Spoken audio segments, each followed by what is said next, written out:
გაუფერულდა ირგვლივ ყოველი, დროდადრო უფრო ძლიერ ხუნდება. ღიარულ ფერებს აღარ მოველი ალბათ არასდროს არ დაბრუნდება. უფერულია ირგვლივ სამყარო, მაკვირვებს ბოლო, ხოლო მწამს ფიცის, ვცდილობ ამ დღეებს ფიქრი ვაკმარო, შევძლებ კი, ალბათ არავინ იცის. მიდის დღეები ფერდაკარგული, როგორც საოდრე ღრუბლების მსგავსი, მოისმის მხოლოდ მოთქმა გაბმული მხიარულება დაკარგა ფასი.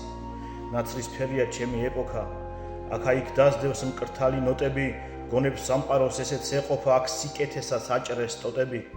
ერთსვე მსგავსებით გადაგვარებულს, გავყიდეთ გულიც, თვალიც და მზერაც, ვკარგავთ ყველაფერს უკვე არსებულს, ოღონდ ვერცერთი მივხვდარ ვართ ჯერაც. 1000 ბრალი დაგვადეს ვალად, გამოგიხურეს ცხვირწინ კარები, გაკვირვებასაც შევამჩნევთ მრავლად, გაჭირვებულს თუ დაეხმარები. სულ შეიშალა ვგონებს სამყარო, უსასტიკესი გახდა ცხოვრება. არ ვიცი, ფიქრი როგორ ვაკმარო ან როგორ შევძლო გამოსწორება.